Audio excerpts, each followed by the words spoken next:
Hello friends. ഇത്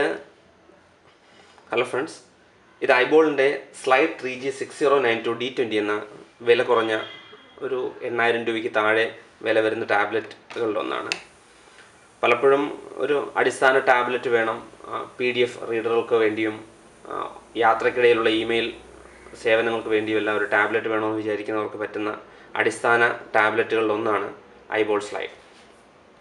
ഞാനൊരു professional reviewer അല്ല, ഒരു യൂസറുടെ കാഴ്ചപ്പാടിൽ നിന്ന് ഞാൻ വാങ്ങിയ ഒരു ഐബോൾ സ്ലൈഡിനെ ഒന്ന് റിവ്യൂ ചെയ്യാമെന്ന് വിചാരിച്ചു എന്നേ ഉള്ളൂ. ഇതിനകത്ത് വളരെ ലളിതമായൊരു പാക്കേജിങ്ങിലാണ് ഈ പ്രൊഡക്റ്റ് വരുന്നത്. എനിക്ക് തോന്നുന്നു ഐബോൾ അവരുടെ പ്രൊഡക്റ്റുകൾക്ക് വലിയ തോതിലൊരു നല്ല വിപണനം നടത്തുന്നില്ല എന്നൊരു സംശയം എനിക്കുണ്ട്. കാരണം ഈ ഒരു ഉൽപ്പന്നം ഞാൻ വാങ്ങാൻ ആലോചിച്ചപ്പോൾ ഇൻ്റർനെറ്റിൽ കണ്ട ഇമേജുകളെല്ലാം ഐബോളിൻ്റെ വെബ്സൈറ്റുകളിൽ നിന്ന് എടുത്ത ഇമേജുകൾ മാത്രമായിരുന്നു. അതുപോലെ തന്നെ വീഡിയോ റിവ്യൂകളും വളരെ കുറവായിരുന്നു. മറ്റ് സാംസങ്ങിൻ്റെയോ മറ്റ് പ്രൊഡക്റ്റ് ഉൽപ്പന്നങ്ങളുമായിട്ട് കമ്പയർ ചെയ്യുമ്പോഴത്തേക്ക് ഐബോളിൻ്റെ വിപണനത്തിന് ഒരു ചെറിയ കുഴപ്പമുണ്ടെന്ന് വേണം കരുതാൻ. എന്തായാലും ഇതിനകത്ത് കണ്ടൻസ് എന്തൊക്കെയാണെന്ന് നമുക്ക് നോക്കാം. നമ്മൾ ഏറ്റവും കൂടുതൽ പ്രതീക്ഷിക്കുന്ന കാര്യം ടാബ്ലറ്റ് തന്നെയാണ്.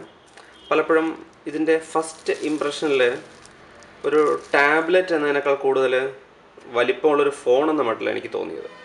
കാരണം അവർ ചെയ്തിരിക്കുന്നത് 7 ഇഞ്ചിൻ്റെ ഒരു നോർമൽ ഡിസ്പ്ലേക്ക് പകരം ഒരല്പം നീളം കൂട്ടിയെടുത്ത് വീതി കുറച്ചാണ് ഈ ഉൽപ്പന്നം ഉണ്ടാക്കിയിരിക്കുന്നത്. അപ്പോൾ അതുകൊണ്ട് തന്നെ ഒരു കയ്യിൽ പിടിക്കാവുന്ന ലെവലിലേക്ക് അത് മാറ്റിയെടുത്തിട്ടുണ്ട്. ഈ ടാബ്ലറ്റിന് വോയിസ് കോളിംഗ് കേപ്പബിലിറ്റി കൂടെ ഉള്ളതുകൊണ്ട് തന്നെ നാച്ചുറലി അവർ ഉദ്ദേശിക്കുന്നത് ഇതിനെ ഒരു വലിപ്പമുള്ള ഫോണായി കൂടി ഉപയോഗിക്കുക എന്നൊരർത്ഥത്തിലായിരിക്കാം അത് ചെയ്തിരിക്കുന്ന ഡിസൈൻ. എന്തായാലും ആ ഡിസൈൻ കുഴപ്പമില്ല. അപ്പോൾ ഇതിനകത്ത് വരുന്ന ഈ പാക്കേജിനകത്ത് വരുന്ന മറ്റെന്തൊക്കെയാണെന്ന് നമുക്ക് നോക്കാം. നമ്മൾ നോർമലി പ്രതീക്ഷിക്കുന്ന കാര്യങ്ങളെല്ലാം ഇതിനകത്ത് തന്നെ ഉണ്ട്. ഒരു പവർ അഡാപ്റ്റർ USB ബേസ്ഡ് ആണ്. അപ്പോൾ അതുകൊണ്ട് തന്നെ USB കേബിൾ അഡീഷണലായിട്ട് അതിൻ്റെ കൂടെ വരുന്നുണ്ട്.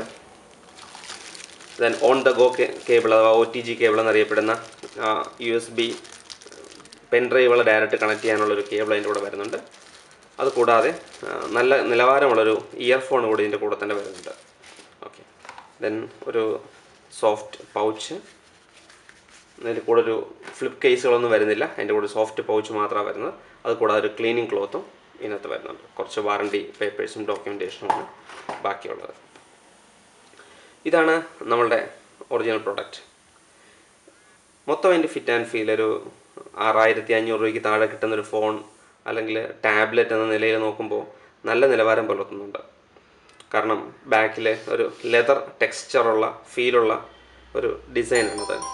ഈ കാണുന്ന വെള്ളി കളറിന് പകരം കുറച്ചുകൂടെ ലെതർ ഫീലുള്ളൊരു കളർ കൊടുത്തിരുന്നെങ്കിൽ കുറച്ചുകൂടെ ഭംഗിയായിരുന്നതിനും തോന്നാവുന്ന ഒരു കളറാണ്. ഫ്രണ്ടിൽ നല്ലവണ്ണം പ്ലാസ്റ്റിക്കാണ്, എന്നുവെച്ചാൽ ഗ്ലോസിയും റിഫ്ലക്റ്റീവും ആയതുകൊണ്ട് തന്നെ പലപ്പോഴും ആ ഡിസൈൻ്റെ മികവ് നമ്മൾ അറിയാതെ പോകുന്നുണ്ട് ഫ്രണ്ടിൽ. Anyhow it looks fine.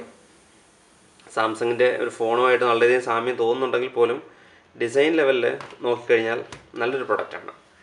വളരെ സിമ്പിൾ ഡിസൈനാണ്. ഇതിന് അൺലോക്ക് ചെയ്ത് കഴിഞ്ഞാൽ ഇതിന് പലപ്പോഴുള്ള ഒരു പോരായ്മയായിട്ട് എനിക്ക് തോന്നിയത് ഇതിൻ്റെ ഡിസ്പ്ലേ അത്രത്തോളം ഷാർപ്പല്ല. പിന്നെ നമ്മൾ മുടക്കുന്ന വിലയുമായിട്ടൂടെ കമ്പയർ ചെയ്യുമ്പോഴത്തേക്ക് അതിന് വലിയ കുറ്റം പറയാനൊന്നും ഇല്ലെങ്കിലും അത്ര ഷാർപ്പ് ഡിസ്പ്ലേ അല്ല ഇത് ഓഫർ ചെയ്യുന്നത്. ദെൻ ഹൈ ഡെഫിനിഷൻ ഡിസ്പ്ലേ എന്നാണ് എൻ്റെ സ്പെസിഫിക്കേഷനിൽ ക്ലെയിം ചെയ്യുന്നത്. അത്രത്തോളം ഹൈ ഡെഫിനിഷൻ തരുന്നുണ്ടോ സംശയമുണ്ട്. എന്തായാലും പ്രോസസ്സർ 1GB റാം അടക്കം 1.2 GHz പ്രോസസ്സറുള്ള ഡ്യുവൽ കോർ പ്രോസസ്സറുള്ള സിസ്റ്റമാണ്. ദ ബെസ്റ്റ് തിങ്, നമുക്ക് ഇതിനകത്ത് ആൻഡ്രോയിഡ് കിറ്റ്കാറ്റാണ് ഇതിൻ്റെ കൂടെ വരുന്നത്. അപ്പം ഒരു ലേറ്റസ്റ്റ് ഓപ്പറേറ്റിംഗ് സിസ്റ്റം ഉണ്ട് എന്നൊരു സൗകര്യം ഇതിനകത്തുണ്ട്.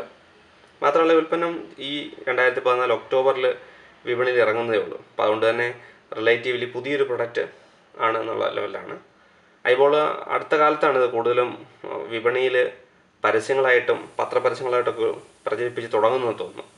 അപ്പോൾ എന്തായാലും ഇതിൻ്റെ അധികം കസ്റ്റമർ ഇമേജുകൾ നമുക്ക് ലഭ്യമല്ലാത്തതുകൊണ്ട് ഇപ്പോൾ ഈ ഒരു റിവ്യൂയിലൂടെ അടിസ്ഥാന ലെവലിൽ ഈ ടാബ്ലറ്റിനൊന്ന് പരിചയപ്പെടുക എന്ന ധർമ്മം നിർവഹിച്ചു എന്ന് കരുതുന്നു. അപ്പോൾ ഇതിൻ്റെ ഒരു പ്രൊഫഷണൽ ലെവൽ ഉപയോഗത്തിന് കൂടുതൽ ആപ്ലിക്കേഷനുകൾ ഇൻസ്റ്റാൾ ചെയ്യും, ഹെവിലി ലോഡാകുകയും ചെയ്ത ശേഷം മാത്രമേ നമുക്കൊരു അഭിപ്രായം പറയാൻ പറ്റുള്ളൂ. ഓക്കെ, ഇത് റിവ്യൂ പ്രയോജനപ്രദമായെന്ന് വിചാരിക്കുന്നു. നിങ്ങളുടെ കമൻറ്റ്സ് അറിയിക്കുക. Thank you.